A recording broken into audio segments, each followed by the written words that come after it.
Es una pregunta muy interesante. Cuando uno tiene que escoger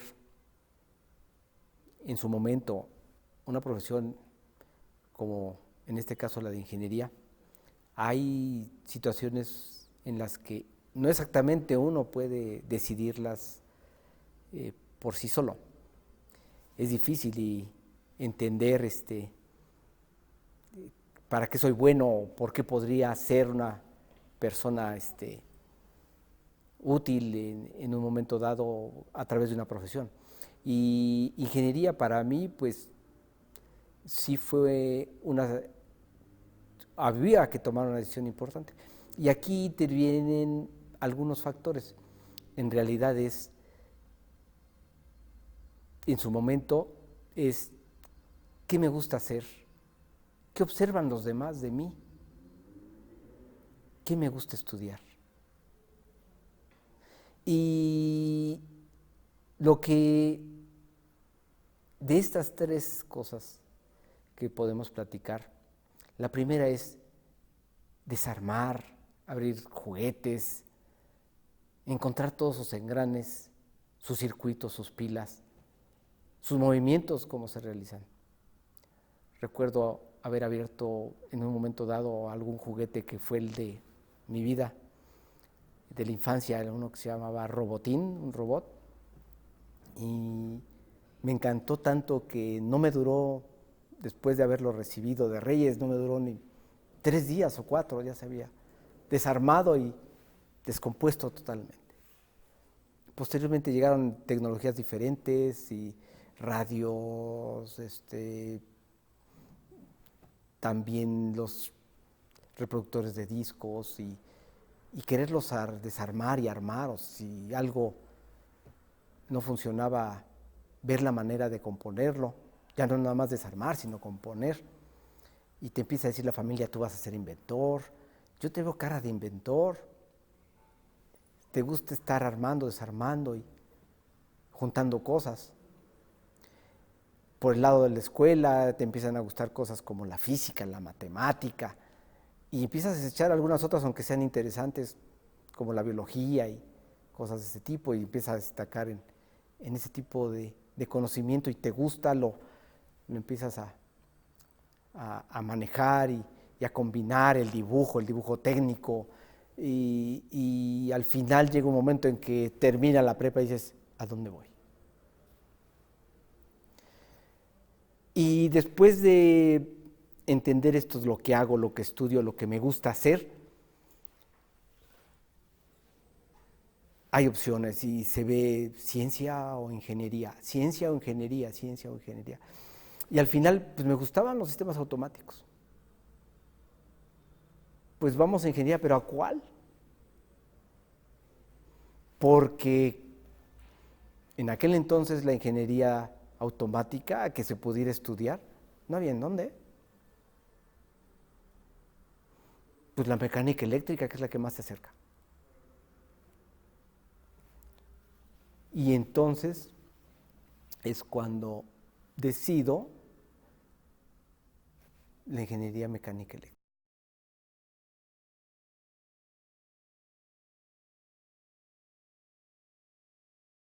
Las materias favoritas son muchísimas, es difícil tomar un matiz de ellas y decir esta es la mejor, esta es la peor, pero una que me impactó, la primerita fue Introducción a la Ingeniería. Ahí me decían que había un proceso de creación, los pasos a seguir para llegar a la materialización de alguna idea que fuera útil a la sociedad. Como ingenieros, en específico, cómo es el proceso de diseñar y llevar algo a la realidad. Después las de física, pues sí, otra vez comprender los fenómenos, cómo es que estos ocurren, qué está sucediendo entre las partes, cómo ocurren las fuerzas, cómo ocurren los movimientos, y después cómo se modelan y los cálculos y las integrales y los vectoriales, y pasando por las cinemáticas, dinámicas. termodinámicas, bien, todo, ganas de comérselo. Y posteriormente vienen otras que vienen siendo aplicadas y empieza a haber electrónicas, o en mi caso mecánicas eléctricas, mecánicas, diseño de elementos de máquinas, dispositivos electrónicos, y vamos subiendo y vamos subiendo. Y yo preguntándome, ¿y cuándo puedo? ¿Y cuándo podré? ¿Cuándo sucederá el hecho de que pueda crear sistemas automáticos? No me lo están enseñando. Y entonces me encuentro en un conflicto. Los sistemas que son automáticos tienen electrónica y tienen mecánica y aquí no existe. O me voy por mecánico o me voy por electrónico. ¿Qué hago? Y por ahí llega un profesor, el doctor Aguirre, Esponda, y en diseño de elementos de máquinas dice, señores, ya la tecnología ya no es puramente mecánica. La tecnología necesita sistemas electrónicos. ¿Quién quiere venirse acá a diseñar conmigo? Y con todos los que estamos ahí, máquinas automáticas. Y bien, yo digo, bueno, pues, oye, pues es una buena opción. Ahí está la ingeniería mecánica, necesitan electrónica, estas máquinas.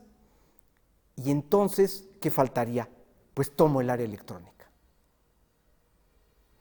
Tomo el área electrónica, termino ingeniería electrónica, pero al mismo tiempo haciendo servicio social, ya diseñando máquinas con los mecánicos. ¿Cómo comenzó eso? Es algo extraordinario porque al final yo digo, bueno, ya estoy aquí, si quiero hacer máquinas, si quiero ayudarles a automatizarlas, pero ¿en dónde va a ser mi lugar? Ah, caray.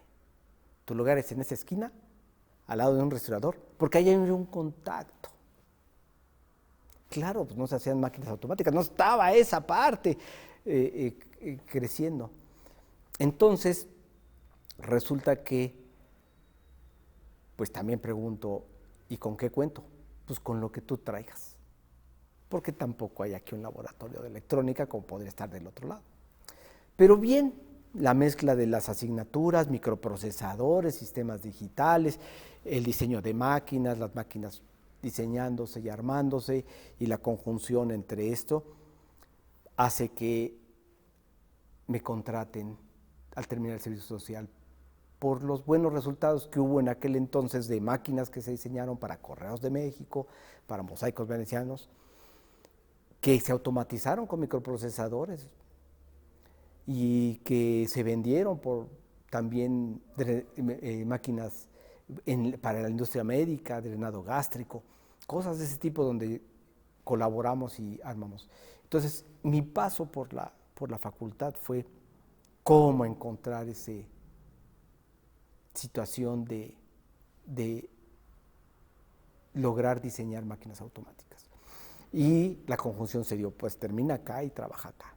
Y fue en conjunto. Al final yo terminé la licenciatura, al menos con medio tiempo contratado en la UNAM y ya dando clases de dispositivos electrónicos para los electrónicos, y medio tiempo contratado por la UNAM para el diseño de máquinas, y habiendo creado ya la sección de electrónica de lo que en ese momento también era el Centro de Diseño e Innovación Tecnológica.